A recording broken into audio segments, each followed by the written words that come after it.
This is the Shark FlexBreeze outdoor and indoor fan with the InstaCool misting attachment, and I've been using it for 2 weeks, and I can tell you it's probably one of the most impressive and innovative fans we've seen in a long time, because it can do things that you just didn't expect it to. Like, it can transform from a pedestal to a tabletop fan. Because it can be used just on battery mode, you get up to 24 hours of runtime on its lowest setting, which is a very weak setting. But if you have it on the max setting, I'm telling you, I got up to 6 hours, which is extremely impressive for a fan of this size. But like all things, let me tell you what the drawbacks are with the Shark. Let me show you how it works, and let me show you if this is going to be the best fan for you. We're also going to compare it to an evaporative fan as well as Dreo's Pedestal Fan, which we widely considered one of the best fans, if not the best fan of 2023. However, let me just make the distinction between the Shark Mist fan and an evaporative fan, because they're different. Because even though both are going to be cooling devices that use water to reduce the temperatures, they operate in a different way, and they're going to be suitable for different environments. So an evaporative fan, like you see, which has the wick or is going to be attached to a tank, they're really using the process of evaporation to cool the air. The difference between that and the Shark Mist fan is that the Mist fan sprays a fine mist of water into the air, which then evaporates and cools the surrounding area. So the fan's airflow helps distribute that mist and accelerate the evaporation process, so it's going to lower the temperatures very quickly in a localized area. You always see these type of fans at sporting events where like football players are playing football and it's 120 degrees outside, or you see them at Disney World or your Six Flags where they use this type of mist fans to cool you down, because when it's hot, they're very good at cooling you down. Nevertheless, the big drawback of these fans is that they can make surfaces very wet or damp. So if you're wearing clothes and you go into this mist, your clothes are going to get wet. And it requires a constant water source. And in a situation like the Shark, you're going to have water pressure.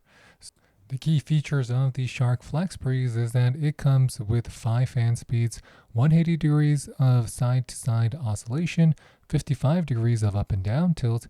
It's pretty lightweight at about 13 pounds total, and you could just pop off the top and transform to tabletop mode. And Shark has really gone out of their way to make it the most Dyson they can go. So it has similar colors to Dyson, because ever since Dyson went rose gold, because they started copying Apple iPhone colorways, you're seeing Shark follow suit very quickly, and it does look good here, and the manufacturing and the mold quality is good. Once you turn on that InstaCool misting attachment, which is just an attachment, this is not part of the fan itself. This is like a hose attachment that attaches to your hose, and then the front of it is just going to be attaching by magnets to the fan itself. So it's clever, but it's still effective, because I don't see other fans that have these attachments, and I'm surprised that I don't see a lot of fans have this attachment if it was just this simple to add something to make it mist. Shark has come out with one more innovation to the FlexBreeze. You can detach the top. So if you want to detach the top, you just press the button here, and then you can detach it. Now in the tabletop fan mode, this will replace a large vortex fan, except it's going to have the same power as some of the largest pedestal fans you can find on the market. Now let's see if it's shaky or if it's going to be stable, because it doesn't have a base. So you turn it on, and here, this is on fan speed 1. Now we're going to turn it up. This is on fan speed 5. So actually it is stable. There's no sounds of rattles or shakes, even though it's just on 4 legs, 4 plastic legs at that. You can pick it up with 1 finger.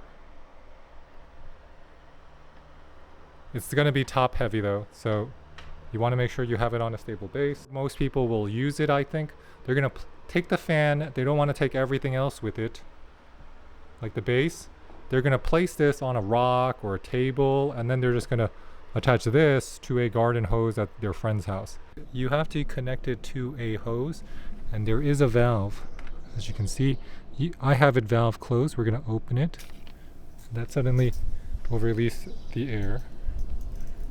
And if you want to turn it off and you want to stop it, you will close the valve and it will turn off the air as well.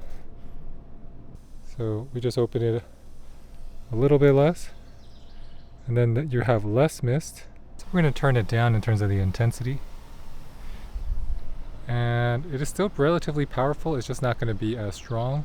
And if there's a strong wind, that wind is going to blow the water around, especially if you have it at a lower intensity. If you have good water pressure, you'll probably reach on max water pressure and max speed. You can get about 15-20 feet of coverage here.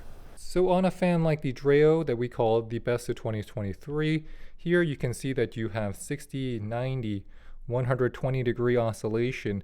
You have a timer, auto mode, turbo mode, Wi-Fi mode. You can control this using an app. And these are all features you can get on the highest levels of these new pedestal fan generations. The Shark is giving you the battery life, but in exchange for battery life, you do not have the smart Wi-Fi controls. Not necessarily that you need it, but it does help in terms of, on the Dreo, you can control the position and where you want the fan to point to, exactly to the degree. On these more tower fan designs, you'll notice that on a tower fan design, the secret comes down to you can either have it on evaporative or tower fan mode. And you're seeing models like this pop up repeatedly. They use this very quiet tower fan design here, but other brands are going to be much noisier. It depends on the manufacturer. So let's turn them on. So this is on fan speed 1. On fan speed 1, I am about 6 feet away and I can feel the air easily. The same thing on our Shark. You'll see that the turbines are spinning up. However, on fan speed 1, which it is actually extremely quiet. You won't be able to hear it, and that's that pedal design. So from here, you can't really feel it, right? I'm about 6 feet away, and on level 1, you won't feel it as powerful, and you can see that the turbines are not spinning as fast as you think. And that's actually for battery saving purposes. So if you're using this on battery mode, they did make a weaker setting on the lowest setting so that it can conserve battery. Now we're going to do these same tests, and we're just going to turn the fan speed up. This is enough air circulation for a 20 by 20, maybe even a 25 by 25 room. It's a lot of power here. One of the catches with the remote is that you have to be pretty much in front of it for it to work. So this is a traditional evaporative fan. They come with wicks inside so that these wicks are going to draw water directly from the bottom. And this is how it works. You have 2 ice packs. You can put ice in here. You put water in here. That cold water is going to wick up, and then the fan is going to push those water droplets out, and those water droplets are actually going to be very cool.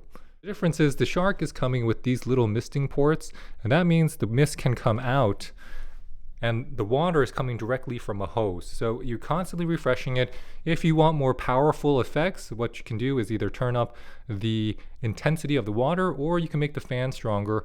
The secret to the Shark is actually going to be that it is being able to be operated on battery life. Now the question is, with anything Shark or Ninja, is it going to be reliable? That's something that we do not know yet. But there is a problem because you do need water in order to get the full use of the evaporative FlexBreeze.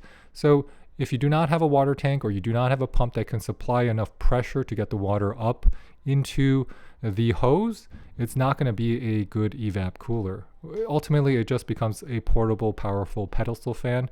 And at this price, it might be good enough for a lot of people. Now, if you're trying to compare it to the Dreo is going to be the better option for a fully operational, customizable pedestal fan. But if you want that evaporative fan that you can take outside with the battery, you can't beat the Shark FlexBreeze. And I do highly recommend it. I think it's a good unit. Shark really did themselves with the innovation here. I didn't think they would be able to create something like this, or actually I didn't think that something like this would come out, but it did. And now suddenly we can have swamp fans, a pedestal fan, all in one that looks good, that you can take to your house. And I'm calling the Shark FlexBreeze the Shark fan of the summer. This thing is awesome. I highly recommend it. And I think it's going to be hard to find, just because anyone who gets one and it's really hot outside, it pays for itself very quickly because it can cool down your entire family. And it's effective. The only thing that you have to worry about is just leaving it on or using too much water, because I know I loved it, my kids love it, and this is something that I really do recommend, and I say that proudly. So with that, thanks for watching, everybody. This is Dave with the French Glow. If you have any questions, please leave them in the comment box below, and please hit that like or subscribe button. It really does help support our channel, and I'll catch you next time. Bye, bye, bye.